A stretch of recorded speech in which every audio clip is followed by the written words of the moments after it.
everyone. This is Genesis Parolo. We're here yet again on the Alumni Spotlight series today with my special guest, Shelby Johnson. How you doing? Thank you for being here, Shelby. I appreciate it. Well, thank you for having me. Of course. It's my honor. Oh, thank you. We really appreciate it. Well, to learn a little bit about Shelby Johnson, he actually graduated from our massage therapy program in 2015.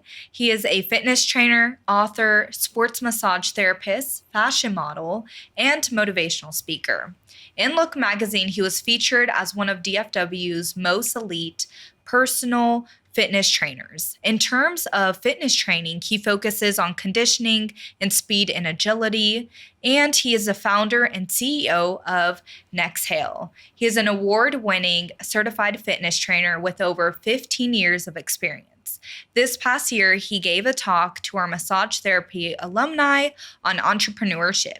He has been on our Alumni Board actually since 2023. So love it. It seems like you're a busy bee and you've done some incredible stuff. So I can't wait to dive into it and just learn more about it for sure. Well, thank you. Yeah, thank you so much. Of course. So just getting into it, like, how did you know massage therapy was the right fit for you? The best quality about me is my kids. I have 4 crumb snatchers. I call my kids crumb snatchers.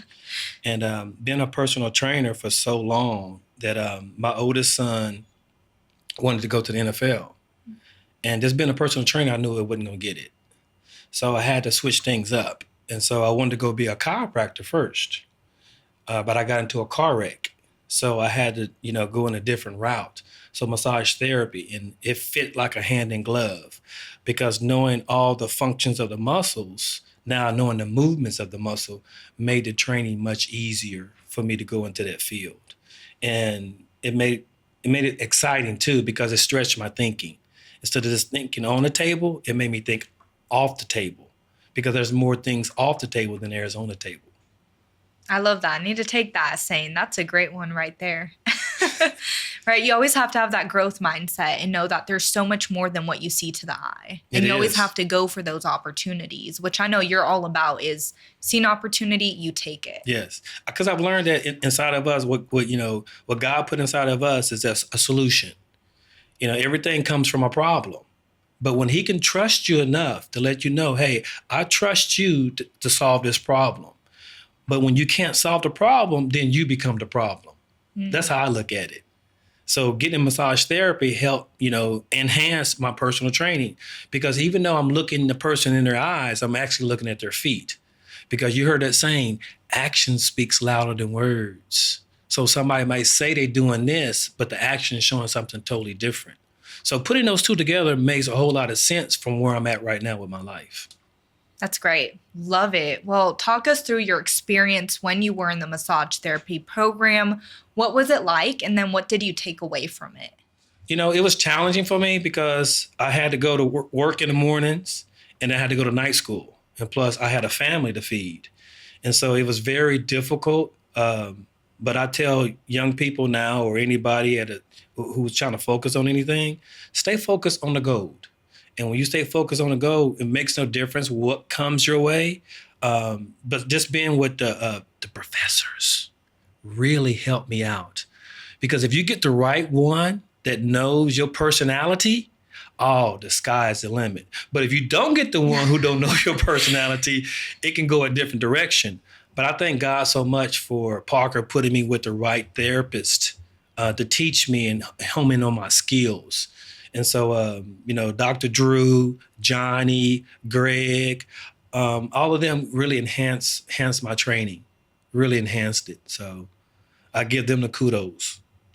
We really do have some amazing professors, and it makes a difference when they want you to go the extra mile. They want to improve your success and your well-being as a person. So that is a rare gem that we have here at Parker University, and it's just so great to have. It is. It really is. I mean, it's like, when I was here, it wasn't up to the par like it is now because when that tornado came in, it's like it was sad, but it was good at the same time because look at the technologies as Parker has, advanced to a whole different level. And so coming back here and seeing the students and telling them where I was and where they are now, like, hey, you have no idea how good you have it. The gym is amazing. You know, Mhm. if I had a tent, I would just sleep in the gym because that's how nice it really is. It is very nice. It is really nice. And then let's go into like your focus right now in terms of like working with your clients. So it seems like you're very passionate about improving your client's strength. Why is that? Was there a specific experience with a client where you said, this is a moment, this is why I want to help specifically train people to become stronger? What made you want to like focus on that? My grandmother, Hmm. you know, as I see her getting older, and I know how important that is. And as, you know, people who are professional, they lose focus on taking care of themselves first.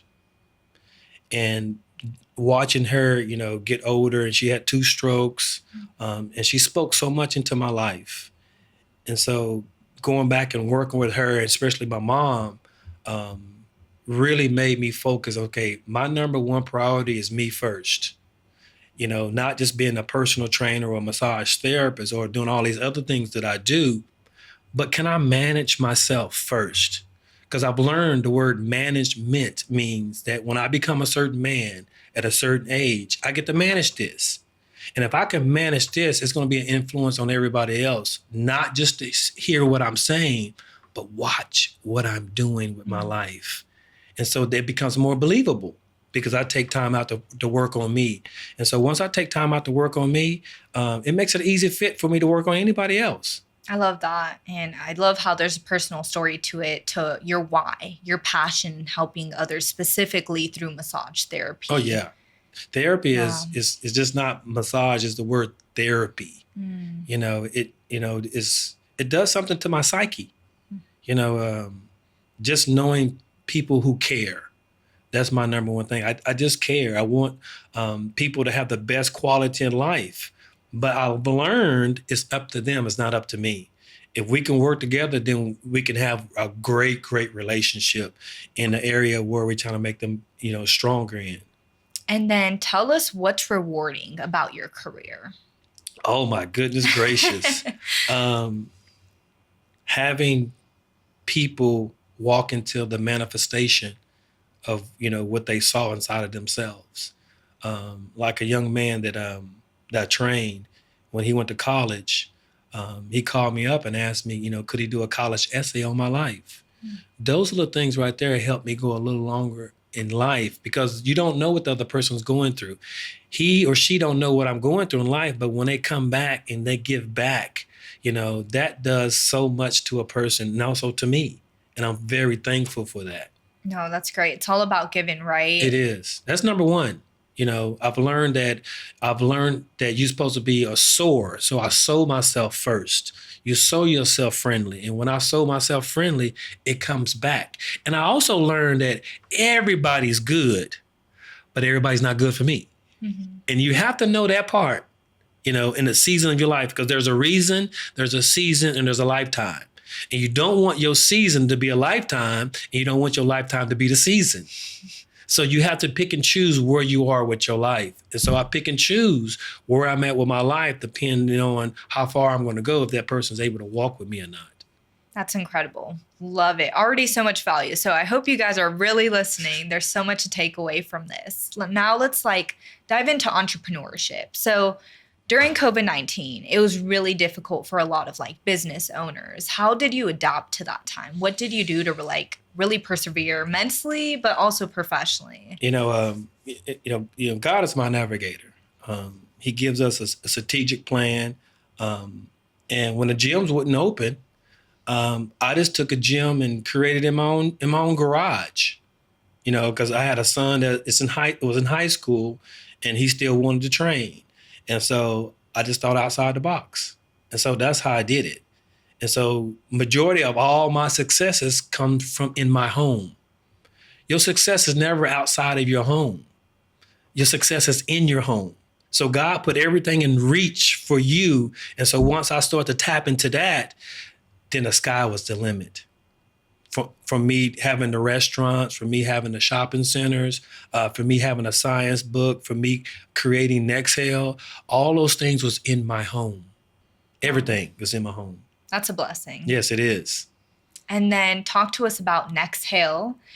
before we actually went on the interview, I was saying, you know what? That reminds me how you inhale and you exhale. And he was like, that's actually how it happened. So walk us into that moment and just what it is and like your achievement with putting it into Foot Locker and then partnering with like local hospital programs to get it in there. What has that been like? It's been so rewarding, and it brings tears to my eyes because, for one, it comes from a thought. Everything comes from a thought. And for me to take, and write it down and make it so plain, and my feet run out of it, not my mouth, because action speaks louder than words. And it was very difficult for me to get it out because I was saying to myself, I got this thought in my head, how can I get it out? And I was led to go to a good friend of mine. He's a tattoo artist. And he said, Shelby, give me the thought that's in your head. Give me that picture. And so what he did, he was listening to me, and he took his pen and paper and he drew it out. And he finished it, and I said, that's it. Mm. So I said, okay, how can I get this off this piece of paper to come to life? Yeah. So I went to a Halloween store, and I said, I need to, how can I create this? But first, somebody was working on my ceiling, and so some tar fell down. And I took that image and I cut it out. I made it. I said, here it is. Let's go to work. And it broke. So that's when I went to the Halloween store, and they gave me this scale, and they taught me how to make it, the ingredients to put into it, and then put it in the oven. Okay. I had to set it in the oven for about 3 hours. Oh, wow. And then pull it out and let it cool off. And I finally came up with my first prototype. And so then I had 7 doctors come to the gym. I had them sign non-disclosure forms. Mm-hmm. And I had one of my clients, she had scoliosis really bad. And she couldn't hardly do a sit-up. So she didn't know I was working on this. Mm-hmm. So this is what I love doing. And so she got it, she used it, and she got up off her feet and she started crying. She said, this thing really works. But how Nexhale got really created is from a young lady called Shelby Johnson. That's my daughter. Mm-hmm. When her mother was pregnant with her, she had a stroke inside her mother's womb. And one day I was praying. I said, Lord, what makes me different from any personal trainer or massage therapist? And he gave me a small little whisper. He says, the way you think. People just don't come to you just to come to you. They come to you because they have a problem. And so my daughter had a problem. And so now she's helping me get it with Baylor Rehab, working with Scottish Rite Hospital. Those little things right there is like she pulled the best out of me so I can help her have a better life. And not just for her, but for all other kids who have these kind of problems. And even though if you don't have any problems, you can still use it. So that's a manifestation of Nexhale. So when you're having so much pressure in your head, you breathe through your nose and you blow out through your mouth and it releases. And that's what Nexhale does. It helps your neck stay relaxed when you're exercising. So you're not putting so much pressure in your head. Wow. Woo, that was the story. And I just love the impact behind it and like how that is the focus of Nexhale. Yeah. And, I see it. It's a great business. And I hope, you keep focusing on that and helping other people because it sounds like people do need that. Mm-hmm. And I have some other stuff that's coming up with it. So that's in my back pocket. Okay. So hopefully that should be out by next week as well. So wow. I'm excited about that as well. Very cool. Yeah. Well, we wish you the best in those ventures too. But, you're very well-rounded. Let's get into like your motivational speaking. What is your message that you like to share with people? And then what impact do you want to make through that? What I want to tell people is that the one thing that you have to do is believe in yourself. That's number one. A lot of people get down, and then a lot of people don't know their purpose. And I want to be able to not just encourage someone, but I want my words to inspire people because they don't know behind this wall, you don't see how I train. You don't see the things I'll go through. But when I come on this other side, like, wow, man, you really on point. You're doing what you're supposed to do because I'm very tunnel vision. When I make up my mind to go do something, I don't care if growing up, I didn't have a father in my life, experiencing the things I went through with a single mom. Those things really was a key point in my life. because I had no idea. I had what you call an identity crisis. And I believe we all go through identity crisis. I don't care how old you are. My grandmother always told me, she said, if you haven't gone through it, baby, just keep living a little longer. It's going to come because we all have to experience it. So that's the one thing I've learned to really, I just don't want to tell people how to become successful.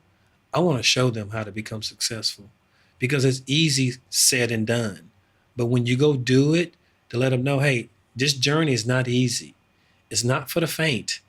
When you say you want to be an entrepreneur, it's really an entrepreneur. You can go get paid from somebody else, but who pays me is I have to get up every morning. And even when I don't want to get up, I have to get up.